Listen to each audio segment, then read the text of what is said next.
Double replacement reactions, that'll be the topic of this lesson in my high school chemistry playlist. Now, this is the last lesson in a whole chapter on chemical reactions. We started off by balancing chemical reactions, went through the different types of chemical reactions. We spent a lesson on just simply oxidation reduction reactions, and now we've got a lesson on double replacement reactions. Now, if this is your first time visiting the channel, my name is Chad, and this channel is dedicated to making science both understandable and enjoyable. I'll be releasing the lessons for this high school chemistry playlist weekly throughout the 2020-21 school year, so if you don't want to miss one, subscribe to the channel, click the bell notifications. You'll be notified every time I post a video.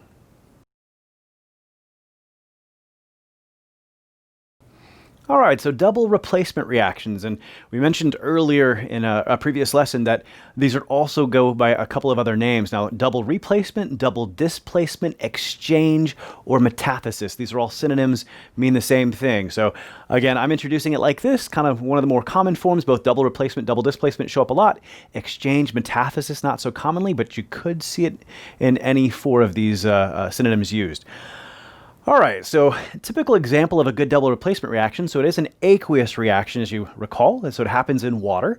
And you start with two aqueous reactants, which are either ionic compounds or acids. And when they mix, you're going to have cations and anions trade partners. So when I write an ionic compound, it's usually cation first, anion second, cation first, anion second. So cations being positive ions, anions being negative ions, and they're just going to trade partners here. So in this case, my cation from the first is going to end up with my anion from the second to form AD, and then my cation from the second will end up with the anion from the first to form CB. And I'm not including phases here because the truth is that depends, and this is obviously just some fictitious made-up representative sample of a double replacement reaction. But we'll see that you guys, in some cases, are going to have to actually predict phases and stuff like this, and we'll teach you how. So if we use a real example here, so here I've got lead-2 nitrate and sodium iodide, and we're just going to have them trade partners. So here the lead is going to end up with the iodide, and so I'll start off by writing Pb with I, and the Na is going to go with the NO3, and so I will end up with the Na combining with NO3. Now, one thing you have to realize is that we actually haven't predicted the correct formulas for the products. I've just mixed cations and anions. To get the correct formula, I got to remember that an ionic compound has its total charge balanced out to 0. So just because there's only one iodide here doesn't mean we're going to get one iodide here. Just because there's two NO3s here doesn't mean I need to put a little subscript 2 over here. Those don't actually correlate. What correlates, though, is the charges are going to need to get balanced. And so it turns out your double replacement reactions are never redox reactions. And so nobody is ever going to change oxidation states. So if you recall that your polyatomic ion, NO3, is nitrate and it has a -1 charge, then lead here must be +2. Well, he's still going to be +2 right here as well. And iodide as a monatomic ion is -1, and all of a sudden we realize that that's not the correct formula for lead-2 iodide here. So to get a proper formula, I'm going to need 2 iodides to balance out the charge of the lead. And so when we said PBI, we were just kind of making the right combination, but we still had to figure out the correct formula for our lead-2 iodide. Now we've got it.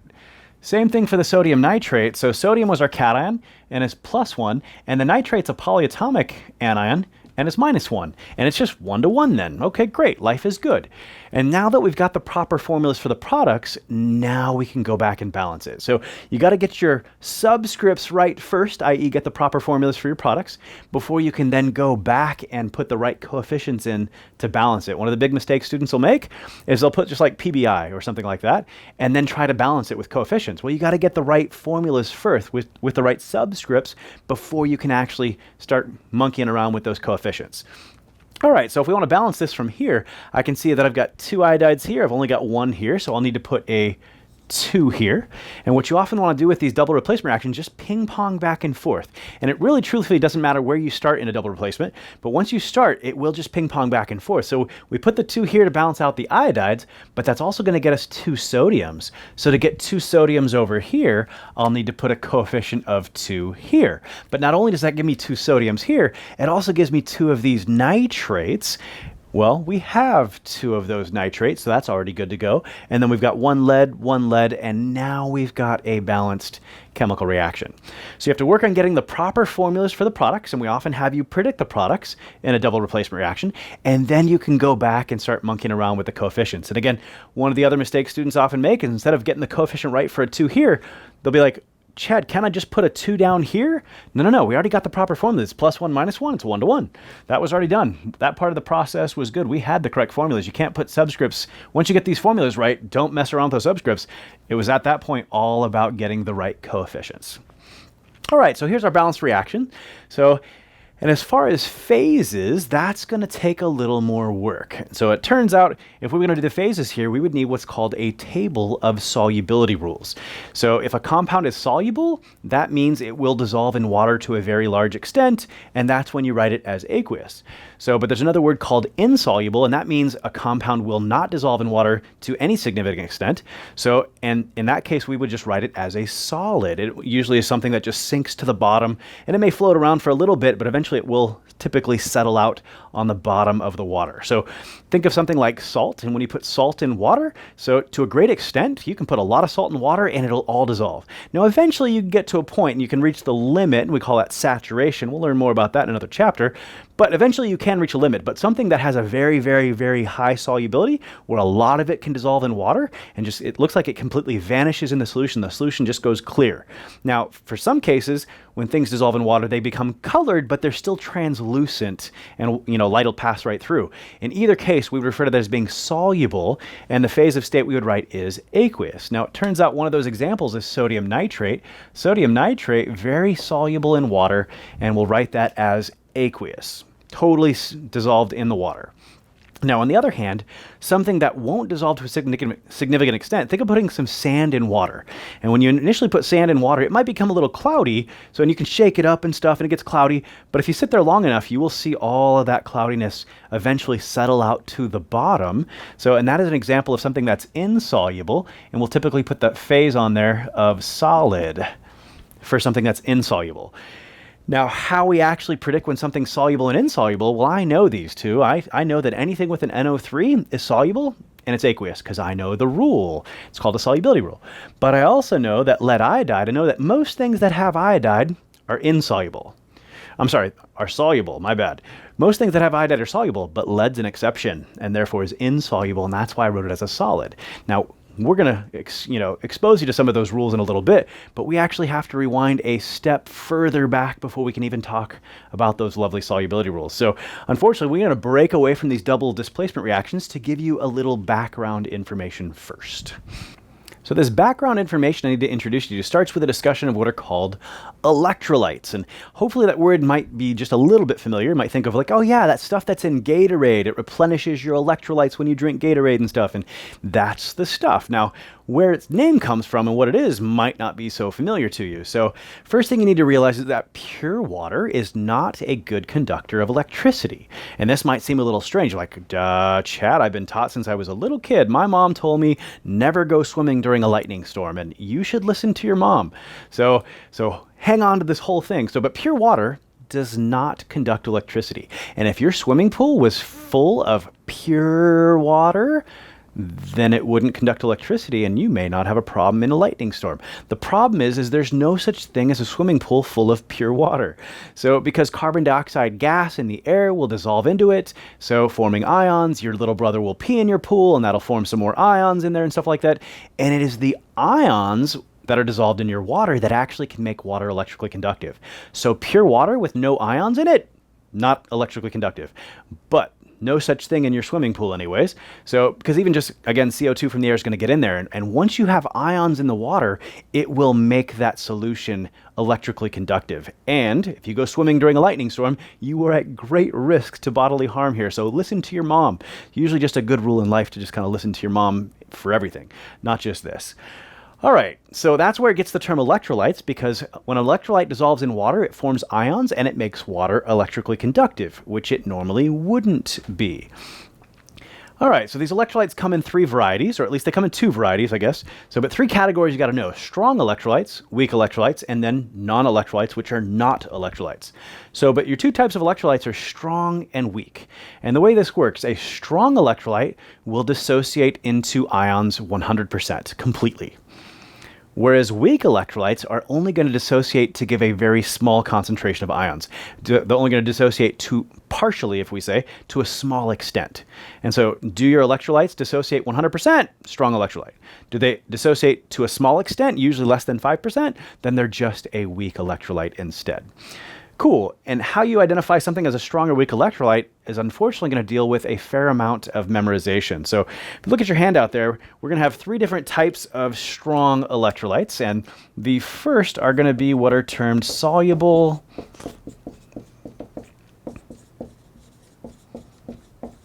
ionic compounds. So first you got to, okay, well, it's ionic. Well, metal and non-metal, or like metal and polyatomic ions. So first you got to define if a compound is ionic. But then we got to know if it's soluble or insoluble, because insoluble ionic compounds are not strong electrolytes. It's only the soluble ones. And once again, I identified sodium nitrate here as a soluble ionic compound. He's a strong electrolyte. But lead iodide here was insoluble, and he is not a strong electrolyte. And how did I know that? Because there's a list of rules. And if you've already got the study guide, so you'll see a little further down, there's a table of solubility rules and stuff. And we'll get there in a second. But suffice to say, there is a list of rules that you can use specifically for ionic compounds to figure out if they're soluble or insoluble. And when they're soluble, you know they're strong electrolytes. And when they're insoluble, they're not strong electrolytes. All right, so that's your first type of strong electrolyte. Your second type of strong electrolyte is going to be strong acids.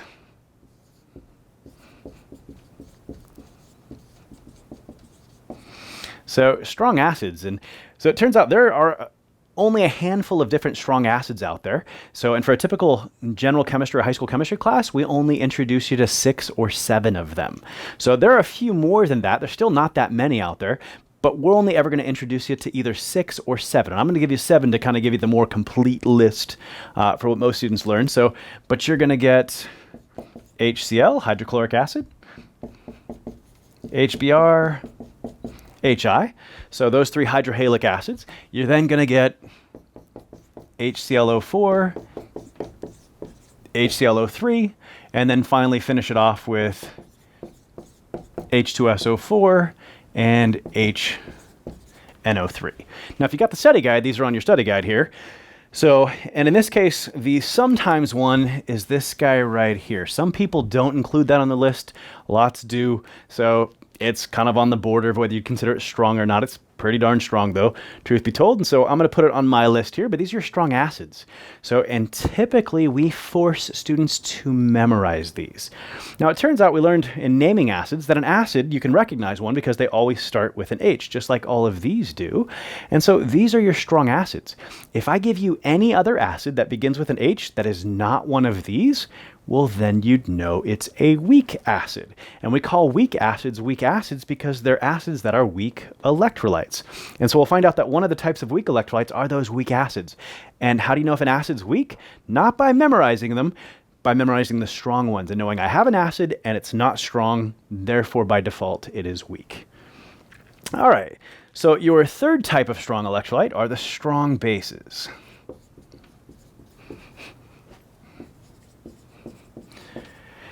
So your strong bases, turns out they're all hydroxide bases, and they're all either group 1 or group 2 hydroxide bases. So like LiOH, NaOH, KOH, RbOH, CSOH, and then your 3 biggest group 2 hydroxide salts as well. So calcium hydroxide, CaOH2, strontium hydroxide, SrOH2, and barium hydroxide, BaOH2. Now the truth is, all of those strong bases are ionic compounds. And so the truth is we could actually just be like, well, actually, all these strong bases are part of this. They're part of the soluble ionic compounds, technically. And so instead of breaking this into 3 groups of strong electrolytes, we could just say there's 2 and leave this last one out and just say, well, if you have the solubility rules, then you'd know these as well. Okay, great. So, but take your pick. We will force you to memorize those strong bases eventually anyways. And again, they're the group 1 metal hydroxides, all of them, from lithium all the way down to cesium. So when paired with OH, and then the 3 biggest group 2s that aren't radioactive anyways, and that's going to be calcium, strontium, and barium hydroxide as well. Cool. So there's your strong electrolytes. You have to be able to recognize these. And again, the ionic ones, we typically aren't going to force you to memorize a table of solubility rules, although I've seen a couple of college classes here and there where they were forced to memorize some of those, and that's just wrong if you ask me. I didn't say that though. So, but wrong. And moving on though, we've got our weak electrolytes, and your weak electrolytes are going to be much less common for you to see. So, but they're typically going to come in one of a couple of different types, and one of those types will be your weak acids. So, and again, a weak acid is just an acid that's not strong. And so if I give you anything starting with an H, like I give you H, your mom, and you'd be like, okay, well, it starts with an H, that makes it an acid, and it's H, your mom. Yeah, that's not one of the strong ones. It must be weak by default. Obviously, I'm being a little facetious here. So, but anything starting with an H that's not one of the strong acids, you can call that a weak acid. So if I put on here HF or HCN or H and anything that's not one of these 7, it is a weak acid by default and a weak electrolyte, and it's only going to dissociate in water to form a very small amount of ions. Cool. The second type you'll see are your weak bases. And unfortunately, your weak bases are much more difficult to recognize than the weak acids. The weak acids, they all start with H, and they're just not strong. The weak bases, there's a number of them out there, and they're just a little more challenging to recognize. But what you will find is that the vast majority of them are nitrogen-containing compounds like ammonia. And they're either ammonia or something very similar to ammonia, something maybe like this guy right here, where we've got a nitrogen still with 2 of the hydrogens, but the third hydrogen's been replaced with a CH3 group instead.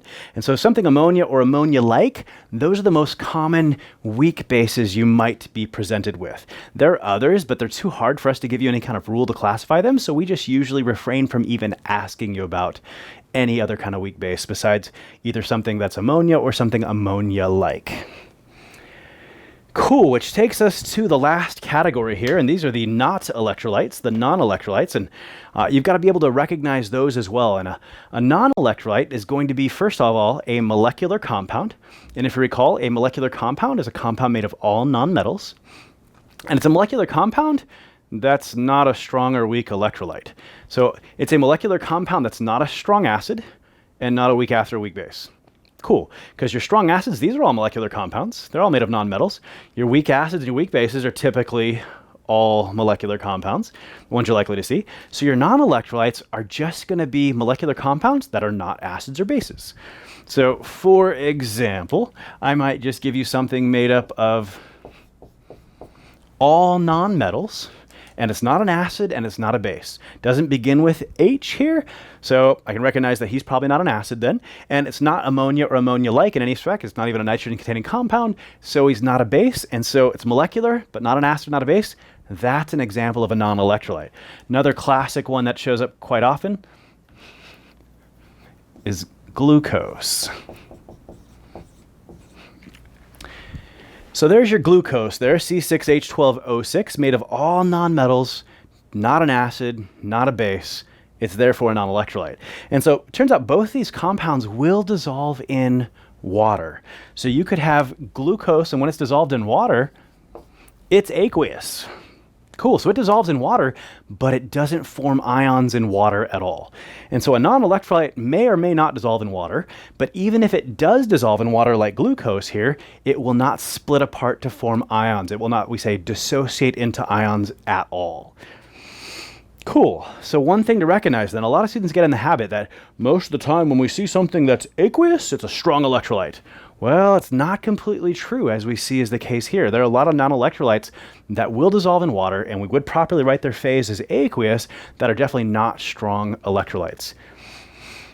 Cool, so what I want to show you about these lovely strong electrolytes then is going to be relevant back to these double replacement reactions, is what they actually mean. And now we're going to take a look at a table of solubility rules. But keep in mind, it's the strong electrolytes. It's really, when it comes to the double replacement, it's can you identify the strong electrolytes? That's the game. Whether you identify the others as weak or non, it's really going to come down to strong, not strong. Cool? All right, let's take a look at those solubility rules. All right, so the reason we're taking a stronger look at these strong electrolytes and the solubility rules that'll go with the soluble ionic compounds is what it actually means when they're in solution. So let's take a look at HCl real quick. So if I have HCl dissolved in water aqueous, what this really means, being a strong electrolyte, it is fully dissociated into H plus ions and Cl minus ions. So 100% dissociation here in this case. And so when I write HCl aqueous, what I really mean is H plus and Cl minus. It exists fully dissociated. So whether I write it like this or like this, it means the same thing. And when I write it like this, you're supposed to be able to identify him as a strong electrolyte and be like, oh, that actually means the same thing as this, fully dissociated. Whereas if I have a weak electrolyte like HF,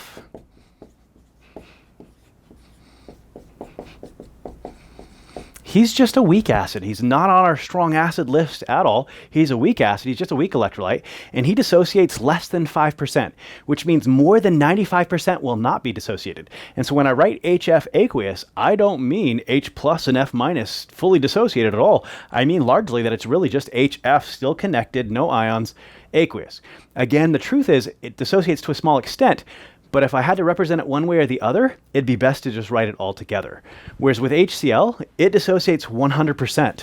And so this is truly how it looks in the solution. And so you're supposed to know that for a strong electrolyte, even if I write it all together, we're supposed to know that this really means that they actually exist 100% separated into ions in the solution. This is super important.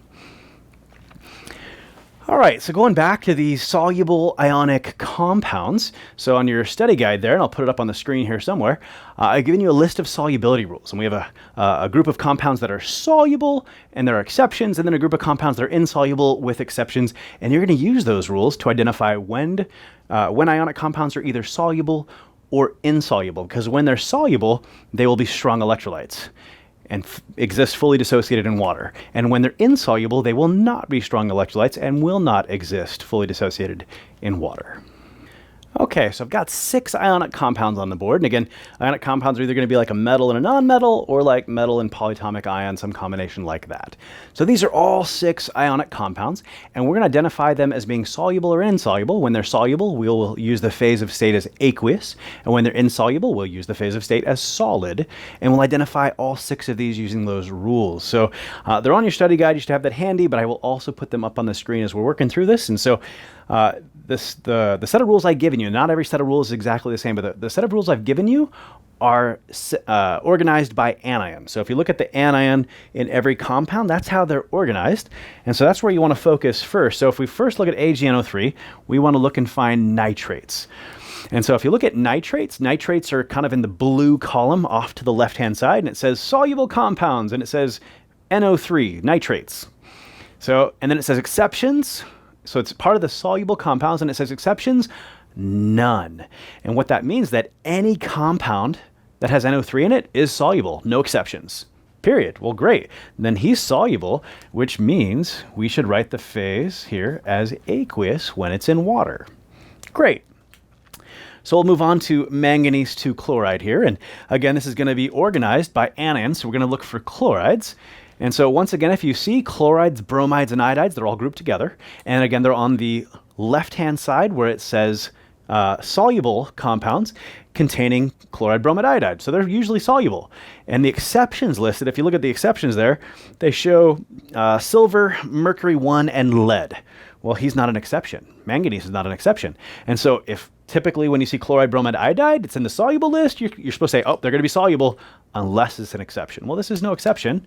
So this is going to be soluble, and we're going to write the phase of state as aqueous when it's dissolved in water. All right, moving on to lead sulfate here. So again, these are organized by anions, so we're going to look at sulfates. And again, once again, sulfates are on the left-hand column where they're with the soluble ionic compounds. So typically things with SO4 are soluble, but the exceptions are SR2+, Ba2+, Hg2+, and Pb2+, this guy. So normally you see SO4 in your ionic compound, you should think it's going to be soluble in all likelihood, but he's an exception.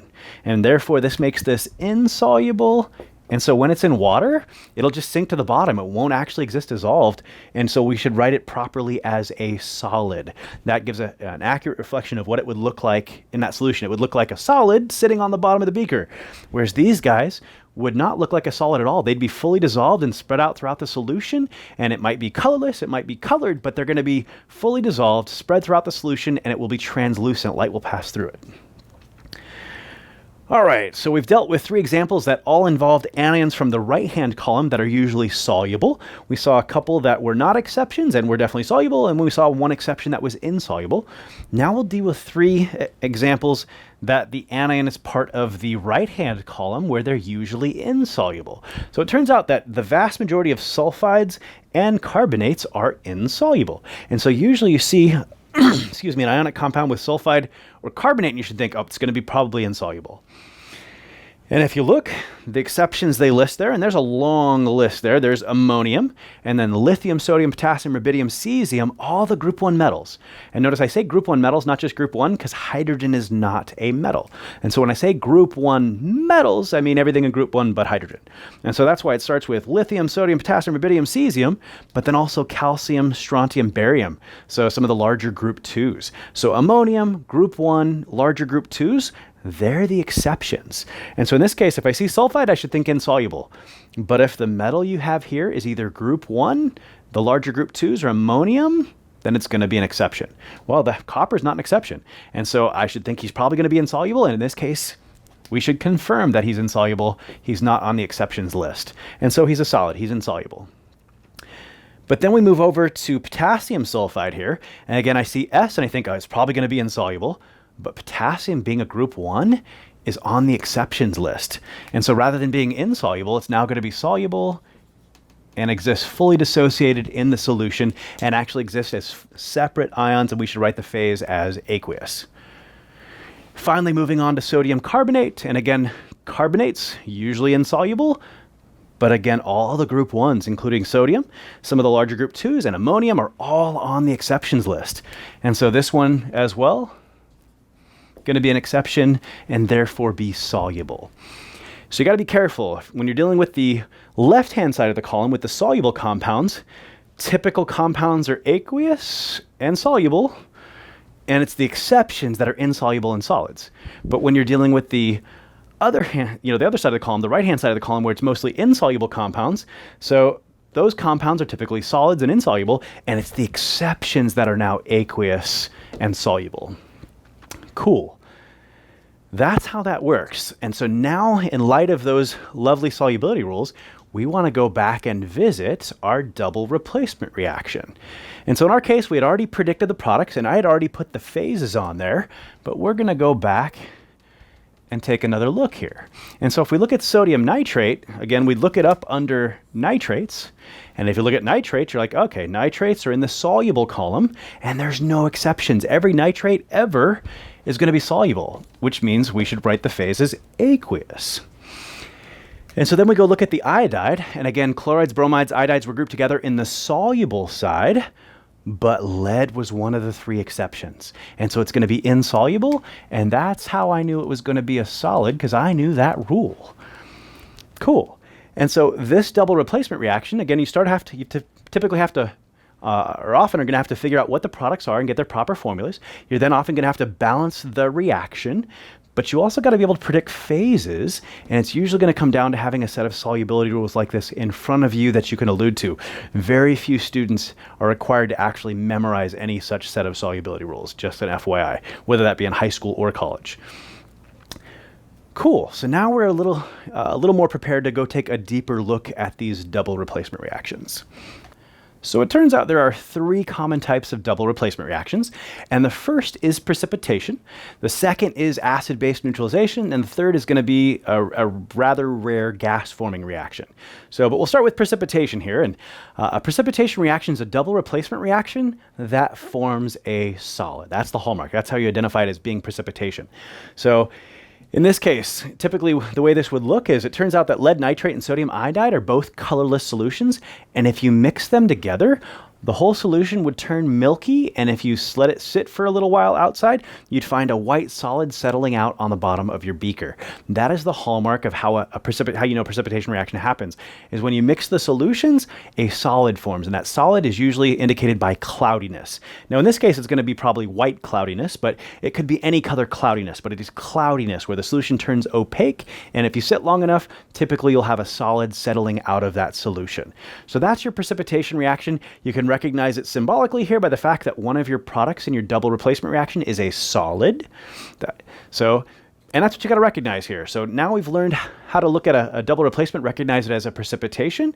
And again, key to this was understanding those solubility rules so we could predict the phase of state and learn that one of them is actually a solid. Cool, so we call these double replacement or double displacement, and we traded partners here. But it turns out that may not actually be the best name, because if we actually look at what's going on here, it's actually a little different story. So it turns out this lovely equation, we call it the molecular equation. But it actually doesn't give the best picture of what is really going on inside the solution. Because if you look, lead nitrate here is a soluble ionic compound. Ionic aqueous means it's a soluble ionic compound. So notice aqueous doesn't always mean strong electrolyte. But when it's ionic and aqueous, that means it's a soluble ionic compound, which will be a strong electrolyte. But just keep in mind that weak electrolytes and non-electrolytes may have a phase designation as aqueous, but they're not strong electrolytes. But all strong electrolytes exist fully dissociated in solution. So he's a soluble ionic compound, he's a soluble ionic compound, and he's a soluble ionic compound. They're all an example of strong electrolytes, and they all exist fully dissociated in solution. And if you recall, like we did with HCl, HCl aqueous means H plus and Cl minus separate. In the same sense, this compound, and this compound exists fully dissociated in the solution. And if we write it like that, which is what it means, we might get a little different impression of what's going on in this reaction. So let's take a look at this. Let's split up all the strong electrolytes, again, only since they do exist fully dissociated. We don't do this with weak electrolytes. We don't do this with non-electrolytes.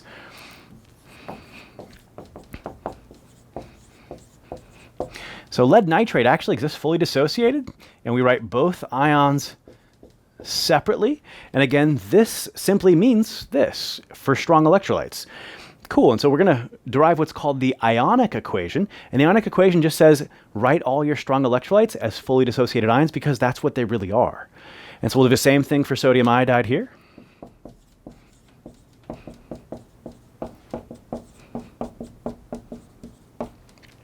So 2 sodiums and 2 iodides, both aqueous again.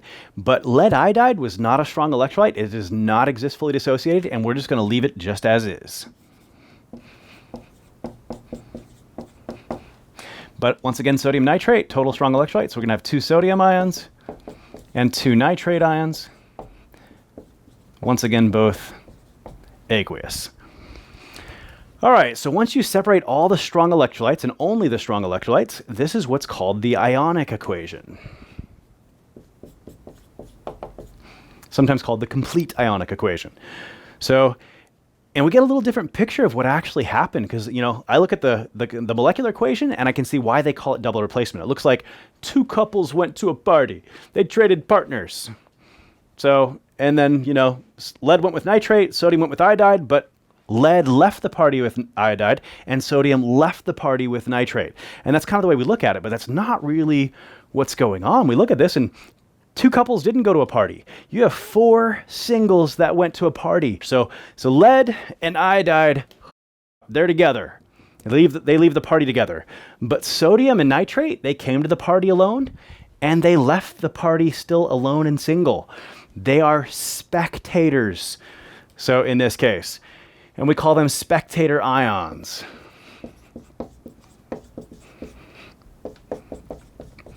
And when you write out this complete ionic equation, it's easy to identify those spectator ions. They came exactly as they left, as free ions.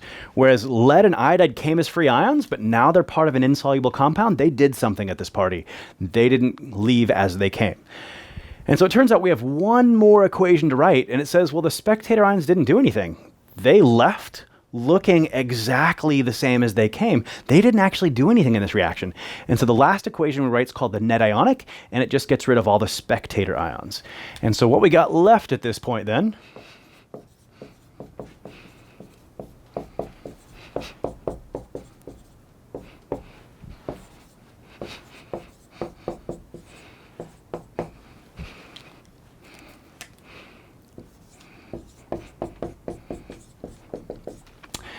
is this guy. So Pb2 plus 2i minus going to PbI2. That's your net ionic equation.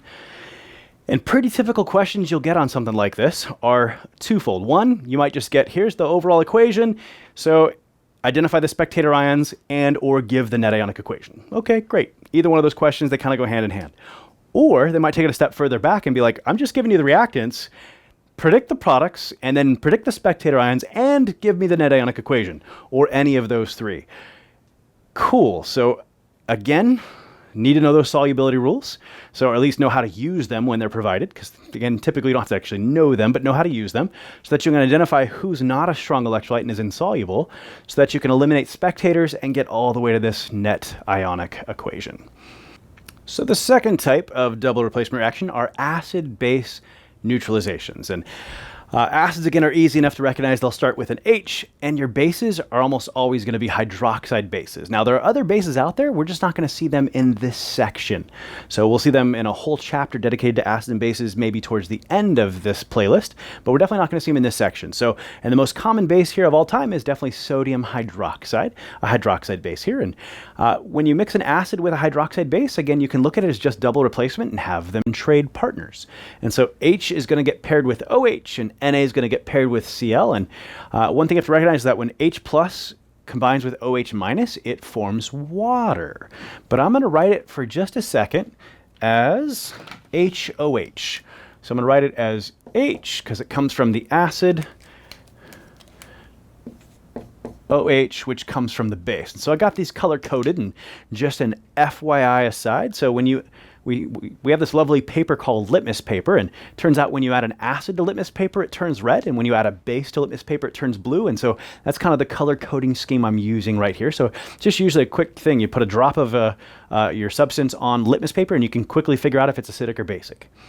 All right, so, but it also is convenient for me keeping track of where the H's come from and where the OH's come from, but we're typically not going to write this as HOH, except for maybe balancing purposes, but at the end, you're going to cross this out and erase it or whatever and write H2O instead.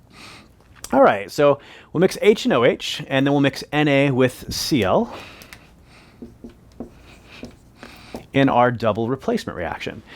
If you look up the solubility rules, you definitely find that NaCl is soluble, and so we'll write aqueous. And then obviously water is water, and water is not a solid unless you're got ice or something, but it's also not aqueous. Water, to be aqueous means you're dissolved in water, but he's not dissolved in water. He is the water, and it's just a liquid. And so we'd write liquid phase here. So, and you go to balance this. In this case, it's real easy. It actually is already balanced. It's 1 to 1 to 1 to 1. Life is good. Now, for some of the more tricky ones, if your acid has more than one H in its formula, or your base has more than one OH in its formula, these get a little bit tricky. And for that purpose, I always write water initially as HOH because it's way easier to balance when you look at it that way. But when you get to the end and you've already balanced it, go ahead and erase it and just write H2O. And so it turns out when you mix an acid and a base, in our case, we're going to get water and an ionic compound, in this case, table salt. So, and it turns out any ionic compound can be called a salt. Not just NaCl. Any ionic compound is an example of a salt. So, there's the most famous one to be found in your kitchen is just called salt in the kitchen. But again, in chemistry, any ionic compound is a salt. And so in this chapter, all the acid-base reactions we're going to look at are going to form water and a salt.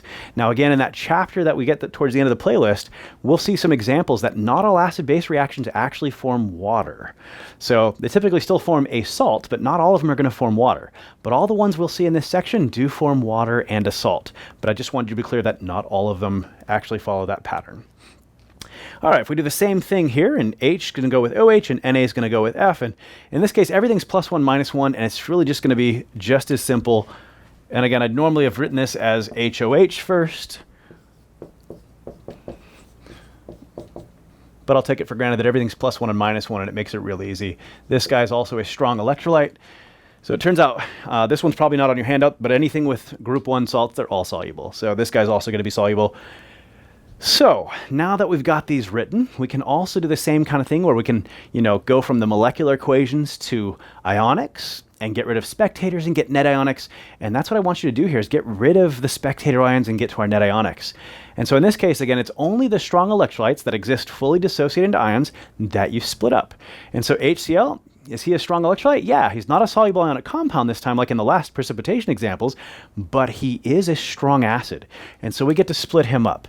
And so we're going to have H plus Cl minus, and then NaOH, whether you want to look at him, he is a soluble ionic compound and he's a strong base. Either way you look at him, he's totally a strong electrolyte. He exists fully dissociated in the solution.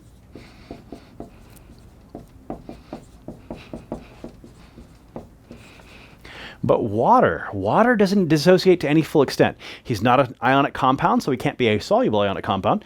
So he's not a strong acid and he's not a strong base. He doesn't qualify as a strong electrolyte, so we don't get to split him up. We're just going to write him as H2O liquid. No change. But NaCl is a soluble ionic compound, so we'll split him up. He exists fully dissociated in our solution. And it's pretty easy to identify who those spectators are. They're the sodium and the chloride. So again, this is our ionic equation now. So we started with the molecular. We've now got our ionic. And once we get rid of those spectators, what we'll have left is the net ionic equation. And it's just going to be H plus OH minus, forming our water. And that's our net ionic equation.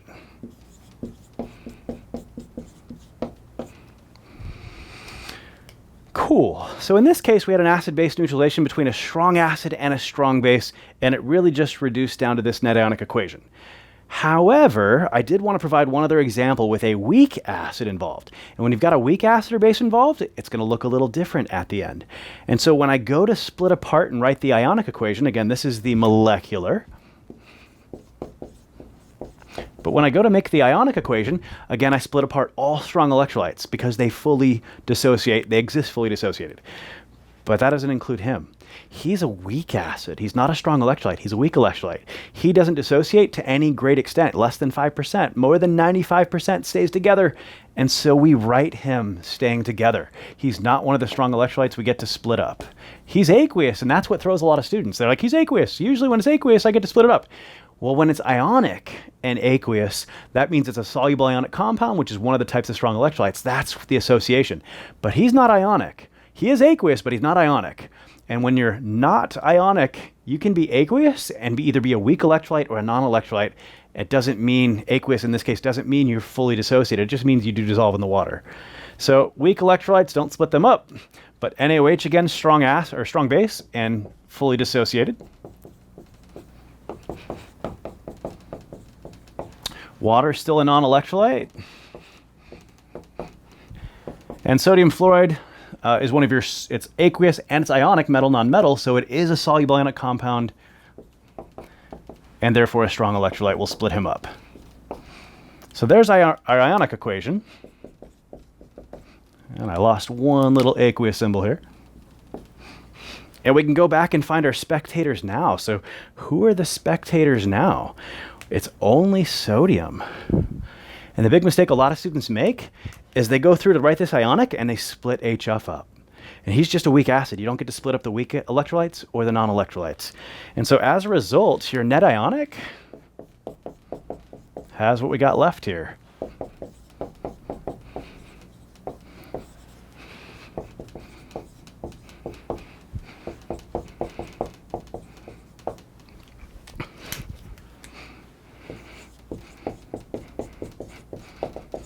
And there's your net ionic equation. Cool. So just wanted to show you a quick difference between having a strong acid, strong base versus one with involving either weak acid or a weak base, and the difference it makes because a weak acid is not a strong electrolyte. All right, so we got a third type of double replacement reaction. We call it gas-forming reactions, and this is the least commonly tested upon one, so I want to call it the least important one, but I mean, that's only in the context of an actual class, I guess. So in life, who knows, this one, it turns out, is going to be rather important for you to kind of like be alive and breathe and, things of that sort. So as we'll see. So, but there are lots of gas-forming reactions that have nothing to do with double replacement. So don't think that all these are all the double, all the gas forming reactions that exist. No, no, no. Most of the gas forming reactions have nothing to do with double replacement. But there is one specific double replacement that's going to lead to gas formation that you need to know. Now, it turns out there are really two, but one you don't really need to know about, so I'm not going to spend the time to cover it. I usually cover it with my college students and then tell them, yeah, you're probably not going to get tested on it. But I'm not even going to present it to you guys. So in this case, it turns out when you do a double replacement, if in the process of doing that double replacement, if one of your products is this guy, H2CO3, this is carbonic acid. So this is in a can of soda, for example. So, and it turns out that carbonic acid, not the most stable thing in the world, and it will spontaneously decompose to form water and carbon dioxide. And so a lot of the carbon dioxide in your carbonated water, in fact, the vast majority of it, is actually stored as carbonic acid. And over time, though, it decomposes into H2O and CO2, and the CO2 bubbles out of the solution, which is why your soda becomes flat. And so in any double replacement, if your product looks like it's going to be H2CO3, you trade cations and anions partners, and if that's one of your products, you should realize, nope, not drawing that as my product. I'm going to draw H2O and CO2 gas as the product is instead. And so the CO2 gas is the gas we're forming in this gas forming reaction. If you've ever, done the red food coloring paper mache volcano lava thing, you were doing some variant of this. So, and typically this happens when you have either a carbonate salt or a bicarbonate salt and you mix it with an acid. Now, here I'm using sodium carbonate, but generally for the volcano, we're using sodium bicarbonate, NaHCO3. And instead of hydrochloric acid, you're usually using vinegar, which is acetic acid in it. So, but it's still gonna, the result though, normally if you do your double replacement would form H2CO3, but again, don't write that as your product, write H2O and CO2 instead. So if we mix sodium carbonate and HCl together, we'll just trade partners again. And so the Na will pair up with the Cl, and the H will pair with the CO3. Cool, and then we got to go back and make sure the charge is balanced, and sodium is +1, chloride's -1, 1-to-1 ratio, life is good. So, but here, hydrogen is +1, but carbonate is -2 as a polyatomic ion, so this would not be the correct formula. You would actually need to get 2 hydrogens to balance out that formula. And the moment you see this as a product in one of your double replacement reactions, bells should be going off in your head like, oh, wait a minute, there's something special about this. He's not your product. Instead, you should still write NaCl. He's still your product, but it's going to be H2O liquid and CO2 gas instead. Cool, and if you look up NaCl, you'll find out that he's totally soluble, so we'll write him as aqueous. So, and I'll just redraw the whole thing one more time just as it shows up on your study guide here. Because the last thing we got to do is balance this thing now. And usually it's actually easier if you balance it while we still write it as H2CO3. So, but regardless of how you slice it, only thing that's going to have to happen is we need a couple of 2s. And again, it would have been easier to see had we balanced it before we changed it from H2CO3 to H2O and CO2. And maybe that's just a key to helping you balance it later on. So, but there's your balanced reaction. And again, I already had it kind of written that way on your study guide if you've got the study guide. And but that's it. So there's one other minor gas forming reaction that I've never ever seen anybody test it on ever, and so we're just not going to talk about it. So, but this one's rather important. This is actually how you store carbon dioxide in your blood and stuff as well. So as you're transporting carbon dioxide from your tissues to your lungs so that you can exhale it, most of it is stored. Some of it's stored as just carbon dioxide aqueous, but most of it's stored as carbonic acid in some way, shape, or form, or as bicarbonate. So, and that's how you ship it through your blood. So this process actually is rather important for you and I to be alive. Cool, so now you got more than you ever wanted to know about double replacement reactions. And if you found this lesson helpful, consider giving me a like and a share, which are the best things you can do to support the channel. And if you're looking for the study guides that go with this lesson or practice problems that go with it, check out my premium course on chadsprep.com.